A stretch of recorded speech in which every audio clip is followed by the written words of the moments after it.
جتنے اخلاق ہو سکتے تھے، جتنی خوبصورتیاں ہو سکتی تھیں، جتنی اللہ کو محبوب تھیں، وہ ساری میرے نبی کریم نے بیان فرمائی، ساری رسول کریم صلی اللہ تعالی علیہ وسلم نے بیان کر دی ہیں، جتنی خوبصورتیاں ہو سکتی تھی۔ کچھ لوگ ایسے ہوتے ہیں جو بیچارے بائی نیچر ہی کچھ پریشانیوں کا شکار ہوتے ہیں، اور قرآن مجید نے جو ارشاد فرمایا نا کہ کچھ لوگ نفس کی خواہش کو اپنا خدا بنا لیتے ہیں، تو وہ بلا وجہ بھی بہت ساری باتیں کرتے ہیں جن کا کوئی وجود نہیں ہوتا۔ عورت کو حقوق دلانے کے لیے بہت سارے لوگ بہت ساری غلط باتیں کرتے ہیں۔ جو لوگ یہاں سے کسی کو لے جاتے تھے نا دبئی، دھوکہ دے کے اور لے جاتے تھے یورپ میں، عرب ممالک میں دھوکہ دے کے لے جاتے تھے، تو وہ بھی کوئی خواب ہی تو دکھاتے تھے کہ اتنے لاکھ تنخواہ ہوگی، اتنا کچھ ہوگا۔ وہاں جا کے پتہ چلتا تھا کہ جیب سے بھی دینے پڑیں گے کچھ۔ بہت سارے لوگ ایسے ہوتے ہیں، وہ سارے خوبصورتی کے نام پر ہی دھوکہ دیتے ہیں۔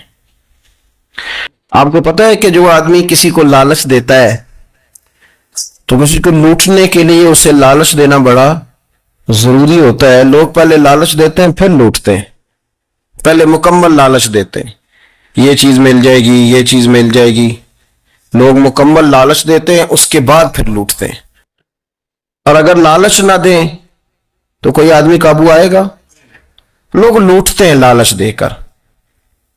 اچھا، اب وہ جو جس کو لالچ دیا جا رہا ہوتا ہے وہ کہہ رہا ہوتا ہے کہ نہیں نہیں تمہیں نہیں پتا، وہ اس وقت ماننے کو تیار نہیں ہوتا۔ وہ کہتا ہے اتنی خوبصورت باتیں کر رہا ہے، اتنی اچھے پیغام دے رہا ہے، تم میرے دشمن ہو، تم مجھے منع کر رہے ہو۔ ہوش تب آتی ہے کہ جب سب کچھ لٹ جاتا ہے۔ عورت کو ویسے بھی قابو کرنا بڑا آسان ہوتا ہے۔ اعلیٰ حضرت بریلوی رحمۃ اللہ علیہ فرماتے ہیں بیٹیاں نازک شیشیاں ہوتی، ان کو تو ذرا سی چوٹ لگے تو ٹوٹ جاتی۔ دیکھیں کتنا بڑا جملہ کہا بریلی کے امام، وہ نازک شیشیاں ہیں۔ ذرا کوئی آدمی گمراہ کرتا ہے، ذرا خراب کرتا ہے۔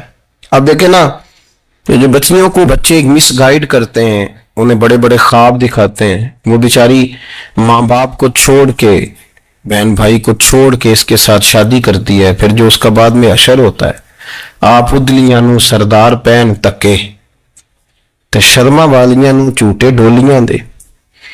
پھر وہ بیچاری ماں باپ رکھتے نہیں، وہ ظلم کرتا ہے، تو کتنی بڑی تکلیف میں وہ بچی آ جاتی۔ نازک شیشی ہوتی ہے نا تو ٹوٹ جاتی۔ یہی حال اب جدید خواتین اور یہ جو کچھ اینکر پرسن ہیں، یہ اصل میں نا یہ آپ کو سیاست سکھاتے ہیں، لیکن یہ مادر پیدر آزاد لوگ ہیں، بالکل آزاد۔ یہ تو علماء شور نہ کریں، بات نہ کریں، گفتگو نہ کریں، مشائخ بات نہ کریں، اور یہ جو کچھ سنجیدہ اور دینی طبقہ ہے یہ کچھ شور نہ کرے، یہ تو روڈوں پہ ننگے ہو کے آ جائیں معاذ اللہ۔ خوفناک نظریہ رکھتے ہیں یہ لوگ۔ عورت کو کہتے ہیں تیرے حقوق ہم تجھے لے کے دیں گے، مثلاً وہ کون سا حق ہے جو تم نے لے کے دینا ہے؟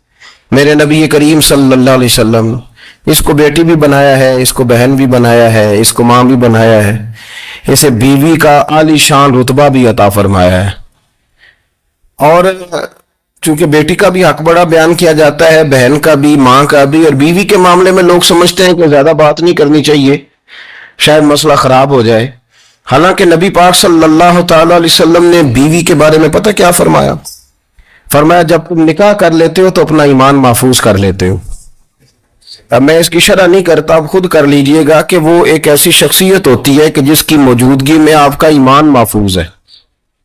اب میں نہیں سمجھتا کہ اس سے بڑی بات کوئی اور ہو سکتی ہے، جس کی موجودگی میں آپ کا ایمان، اور بھئی یہ حدیث پاک عرض کر رہا ہوں، نکاح جب کوئی کر لے تو اس نے اپنا ایمان مکمل کر لیا۔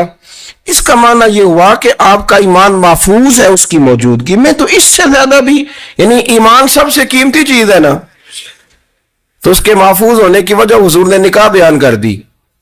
تو اب میرا خیال ہے بیوی اگر کوئی اس سے بڑا حقوق مانگے گی تو بے وقوفی کرے گی، اتنا بڑا درجہ نبی کریم نے اسے عطا کر دیا، اتنا بڑا مقام دے دیا کہ تو خامند کے ایمان کے محفوظ ہونے کا ذریعہ بن گئی ہے۔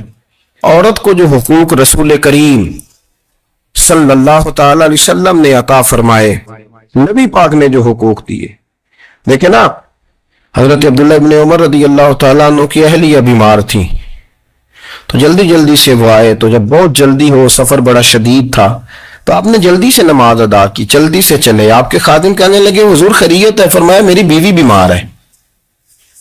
تو اس نے عرض کی حضور آپ کی اہلیہ بیمار ہے، تو آپ نے نماز بھی جلدی سے پڑھی، سفر بھی جلدی جلدی کیا۔ تو فرمانے لگے یہ وہ چیزیں ہیں جو ہمیں مدینے والے رسول نے سکھائی ہیں۔ آپ اس کیفیات کو سمجھیں کہ حضور صلی اللہ علیہ وسلم نے درس دیا۔ اور پھر ایک اور بہت بڑی بات، یہ فضیلت کسی اور کو نہیں دی، جو عورت کو حضور نے فضیلت دی، یہ فضیلت کسی اور کو نہیں دی۔ کبھی حضور نے فرمایا کہ تمہارا ابا تمہارے ساتھ بہت سخت رویہ کرے تو تم نے اس کو اس سختی پر داد دینی ہے؟ فرمایا چلو اگر وہ زیادتی بھی کرے تو تم نے اس کے ساتھ سلوک اچھا ہی کرنا ہے۔ لیکن آپ ایک بات کو سمجھے نا کہ بچے کے بارے میں، بیٹے کے بارے میں، بیٹی کے بارے میں فرمایا 10 سال کے ہو کے نماز نہ پڑھے تو سختی کرو، تمہارا ڈنڈا بھی لٹکنا چاہیے۔ بہت ساری جگہوں پہ بہت سارے لوگوں کے لیے سختی کا حکم دیا، لیکن عورت کے لیے حضور نے جو جملے کہے، اصل میں ہم سمجھتے ہیں کہ یہ ایک بات ہے، مشہور ہو گئی ہے روایت حدیث، تو بس اس کے پس منظر پر اور جملوں کے حسن پر شاید معاذ اللہ غور کرنے کی ضرورت نہیں۔ ذرا اس لفظ کی تاثیر پر غور کریں۔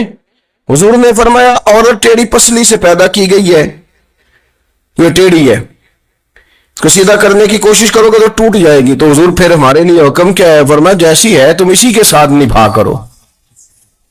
آپ سمجھیں کہ اتنا محفوظ حضور نے درجہ دے دیا بی بی کو، اتنا محفوظ کہ فرمایا غلطی بھی ہو تو میرے غلاموں تم اس کے ساتھ نبھا کرو، گزارا کر لو۔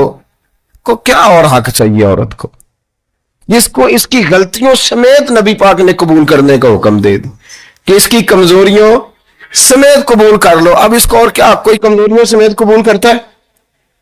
کبھی آپ دکان پہ بیٹھے ہو تو آپ کہیں بھی اس میں یہ بھی غلطی، میرے مال میں یہ بھی کمزوری ہے، یہ بھی کمزوری ہے، یہ بھی کمزوری ہے، تو کر لے قبول؟ کرتا ہے کوئی؟ کوئی شخص ایسا ہو جو کسی چیز کی کمزوریاں بیان کر کے کہ اسے قبول کرو؟ پر رسول کریم صلی اللہ تعالی علیہ وسلم نے نا ہمیں سبق دیا، حضور نے ہمیں درس دیا، نبی پاک نے ہمیں پیغام دیا۔ فرمایا یہ ٹیڑھی ہے، سیدھی کرنے کی کوشش کرو گے تو بیچاری ٹوٹ جائے گی، تو اس کے ساتھ نبھا کر جاؤ۔ آپ میری بات کو سمجھیے گا۔ چلے میں اس پر ایک اور بخاری مسلم کی حدیث پڑھتا ہوں۔ حضرت سلمان فارسی رضی اللہ تعالیٰ عنہ اور حضرت ابو دردہ کے درمیان بھائی چارہ تھا۔ مکے سے مدینے جب لوگ آئے تو حضور نے بھائی بھائی بنایا تھا، ان کے درمیان بھائی چارہ تھا، تو ابھی پردے کی آیات نازل نہیں ہوئی تھی، تو لوگ ایک دوسرے کی طرف جاتے تھے۔ حضرت سلمان فارسی رضی اللہ تعالیٰ عنہ حضرت ابو دردہ رضی اللہ تعالیٰ عنہ کے گھر میں تشریف لے گئے تو دیکھا کہ ان کی بیوی بڑی غمگین بیٹھی ہیں۔ تو ہم نے فرمایا بہن کیا ہوا؟ تو کہنے لگی تمہارے بھائی کو دلچسپی کوئی نہیں رہی، ہر روز روزہ رکھ لیتا ہے اور ساری ساری رات نفل پڑھتا ہے۔ حضرت سلمان فارسی کہنے لگے ٹھیک ہے کر لیتے ہیں بندوبست۔ نماز دین ہے کہ نہیں؟ دین ہے نا یہ چیزیں۔ لیکن حضرت سلمان فارسی جناب ابو دردہ سے کہنے لگے آج میں نے تیرے گھر میں رہنا رات کو، کیونکہ وہ تو ساری رات نماز پڑھتے تھے، نفل پڑھتے تھے۔ انہوں نے کہا ٹھیک ہے، ایک بستر لا کے بچھا دیا حضرت سلمان فارسی کے لیے۔ سلمان فارسی فرمانے لگے دوسرا بھی لا۔ کہا وہ کیا کرنا ہے؟ فرمانے لگے تو نے بھی سونا ہے، میں نے بھی سونا ہے، تو نے بھی سونا ہے، عشاء پڑھیں گے اور پھر دونوں سوئیں گے۔ کہا میں نے تو نماز پڑھنی ہے۔ فرمایا تہجد کے وقت اٹھ کے پڑھیں گے، اللہ کے رسول بھی رات آخری حصے میں جا کے نماز پڑھتے ہیں۔ ادھر ساتھ سنا لیا، وہ تھوڑی کو دیر سوئے، اب عادت تھی ساری رات اٹھنے کی، ذرا اٹھنے لگے بستر سے تو حضرت سلمان فارسی فرمایا چپ کر کے سو جا، ہمیں بڑی رات پڑی ہوئی، چپ کر کے سو جا۔ وہ لیٹ گئے، پھر اٹھنے لگے تو فرمایا سو جا چپ کر کے، بڑا ٹائم ہے۔ سحری کے وقت اٹھے، نفل پڑھے، ان کا ارادہ تھا روزہ رکھنے کا، تو فرمانے لگے کل رکھا تھا نا نفلی روزہ؟ جی رکھا تھا، پرسوں بھی رکھا تھا، ترسوں بھی رکھا تھا۔ فرمایا آج نہیں رکھنا، آج میں تیرا مہمان ہوں، سارا دن کٹھے مل کے روٹیاں کھائیں گے، آج نہیں روزہ رکھنا۔ سلا دیا۔ اب حضرت ابو دردہ رضی اللہ تعالیٰ عنہ کہہ تو کچھ نہ سکے، پر کہنے لگے سلمان تم پتہ تم کیا کر رہے ہو، نہ تم نے مجھے رات اٹھ کے زیادہ نفل پڑھنے دیے، سویرے روزہ نہیں رکھنے دیا۔ تو حضرت سلمان فارسی کہنے لگے کوئی لمبی بات تو نہیں نا، چلتے ہیں نا ابھی فجر میں مسجد نبی میں، تو نبی پاک کو بتاتے ہیں سرکار دو عالم علیہ السلام کی خدمت میں تو اپنی بات کرنا، میں اپنی کروں گا، حضور نتیجے کا اعلان فرما دیں گے، بات طے ہو جائے گی۔ حاضر خدمت ہوئے، عرض کی یا رسول اللہ صلی اللہ تعالی علیہ وسلم یہ ساری رات نفل پڑھتے ہیں، ہر روز روزہ رکھتے ہیں، ان کی اہلیہ غمگین بیٹھی ہیں، حکم فرمائے۔ تو نبی پاک صلی اللہ علیہ وسلم نے فرمایا پھر ہوا کیا؟ یا رسول اللہ میں نے رات سلایا ہے، سحری میں اٹھایا ہے، سویرے روزہ نہیں رکھنے دیا۔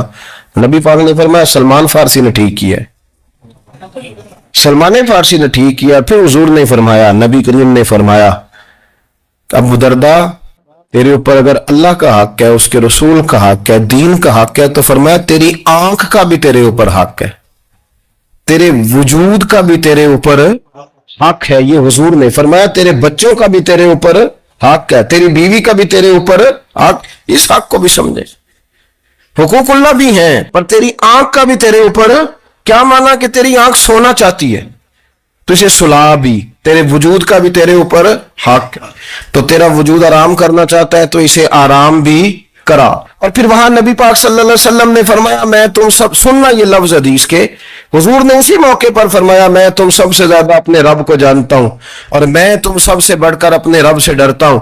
حضور فرمانے لگے میں روزہ بھی رکھتا ہوں، افطار بھی کرتا ہوں، یعنی کبھی رکھتا ہوں اور کبھی نہیں رکھتا۔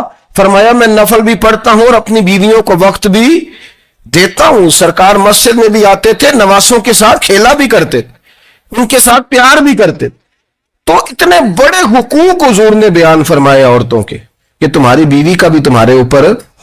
لو ایک حدیث بخاری کی اور یہاں بیان کر دیتا ہوں۔ ایک شخص نے آ کے عرض کی یا رسول اللہ صلی اللہ تعالی علیہ وسلم جہاد کے لیے تیاری ہو گئی ہے، صفیں بن رہی ہیں، مجاہدین کی تیاری ہے، تو میرا بھی نام لکھ دیا گیا ہے مجاہدوں کی لسٹ میں، لیکن یا رسول اللہ صلی اللہ تعالی علیہ وسلم میری بیوی نے حج کی تیاری کر لی ہے اور میرے دوستوں نے، صحابہ نے میرا نام مجاہدین کی لسٹ میں لکھ دیا، تو میرے لیے کیا حکم ہے؟ یہ بخاری مسلم ہے۔ تو نبی پاک صلی اللہ تعالی علیہ وسلم نے فرمایا جہاد پہ کوئی اور چلا جائے گا تو بیوی کے ساتھ حج کرنے جا، اسے محرم کی ضرورت ہے، وہ تیرے بغیر کیسے جائے گی؟ مجاہدین کو تو اور مجاہد مل جائے گا، پر تو اپنی بیوی کے ساتھ جانا۔ نبی پاک صلی اللہ علیہ وسلم نے مرد کو محافظ بنایا ہے، عورت کو مرد کا قیدی نہیں بنایا، بلکہ عورت کو حفاظت عطا کی اور مرد کو اس کا محافظ بنایا۔ اب بچیاں آزاد ہونا چاہتی ہیں، اور آزادی بھی وہ والی کہ جو بنیادی طور پر آزادی نہیں، فحاشی ہے۔ میں نے بہت پہلے کہا ہے کہ اسلام بیٹیوں کو قیمتی سمجھتا ہے۔ جس بندے کے پاس 20 تولے سونا ہو وہ چوک میں لے کے نہیں آتا، وہ قیمتی چیز ہے، اس نے چھپا کے رکھی ہوتی ہے۔ تو جو نبی پاک صلی اللہ علیہ وسلم کا کلمہ پڑھنے والے بیویاں، اسلام انہیں قیمتی سمجھتا ہے، کہتا ہے کہ تم قیمتی ہو لہذا گھر کے اندر رہو، تم باہر نہ آؤ۔ لیکن عورتیں ہیں کہ ان کو بلا وجہ لوگ خراب کر دیتے ہیں اور بلا وجہ وہ اس مغالطے کا شکار ہو جاتی ہیں۔ اب آگے بڑھتے ہیں۔ قرآن مجید نے سورہ نور کی آیت نمبر 30 میں کہا کہ کل للمؤمنین یغضوا من ابصارہم، فرمایا کہ اے محبوب علیہ السلام مومن مردوں سے کہہ دو کہ اپنی نظریں جھکا کے رکھیں، اپنی نظریں۔ اور اگلی آیت میں فرمایا وَقُلْ لِلْمُؤْمِنَاتِ يَغْضُضْنَ مِنْ أَبْصَارِهِنَّ، فرمایا کہ اے محبوب مومن عورتوں سے بھی کہہ دو کہ اپنی نظریں جھکا۔ مرد بھی اپنی نظر جھکا کے رکھے گا عورت کی طرف، لیکن یہ ساری پابندی صرف مرد پر نہیں، عورت بھی غیر محرم کا چہرہ نہیں دیکھے گی، اس پر بھی اسی طرح نظر جھکانے کا حکم ہے، جس طرح کہ وہ ہر دکاندار کو بھائی جان کہہ کے گفتگو کرنے کی اس کو بھی اجازت نہیں ہے کہ وہ بھی وہ سمجھے کہ پابندی تو مرد نے کرنی تھی، میں نے تھوڑی کرنی تھی۔ وہ جس کے پاس جائے، جہاں بھی جائے، ڈاکٹر کے پاس جائے، باہر جائے، تو وہ جس طرح مرضی اس کا دل چاہے وہ بات چیت کرے، اس کی عورت کو بھی اجازت اسلام نہیں دیتا۔ بنیادی طور پہ اسلام شرم و حیا کا دین ہے، حیا کی بات کرتا ہے۔ حیا کی جب ہم تعریف کرتے ہیں تو حیا کی تعریف یہ ہے کہ کوئی کبھی چیز دیکھ کے نہ تو آپ کی طبیعت میں کراہت محسوس ہو، آپ کوئی غلط جملہ منہ سے نکالتے ہوئے ذرا جھجکیں، آپ کوئی غلط بات کرتے ہوئے تھوڑا بودھ محسوس کریں. ہمارے یہاں تیزی سے فروغ پایا ہے بے حیائی میں. سنگیوں کی محفلیں، یاروں کی محفلیں، اس میں غلیظ گفتگو ہوتی ہے الا ماشاء. جن دوستوں کو بڑی پاک صاف گفتگو کرنی چاہیے. دوستی کا رشتہ بڑا مقدس رشتہ ہے. جو یہاں ایک دوسرے سے پیار کریں گے جنت میں بھی اکٹھے داخل کیے جائیں گے. شرط یہ ہے کہ پیار اللہ رسول کی رضا کے لیے ہو، لیکن اس کے اندر اگر آپ کی گفتگو کچی ہو، کمزور ہو، فحاشی والی ہو، اریانی والی ہو. ہمارے ہاں تو اب اس کو لوگ فیشن سمجھتے ہیں، اس کو مردانگی کی علامت سمجھتے ہیں کہ وہ جی ساری باتیں جی وہاں ہو گئی، اور جس کا جو جی چاہا اس نے کہا. آپ جب حیا کے دائرے میں ہوتے ہیں تو آپ خود بھی سکون محسوس کرتے ہیں. دیکھیں نا، آپ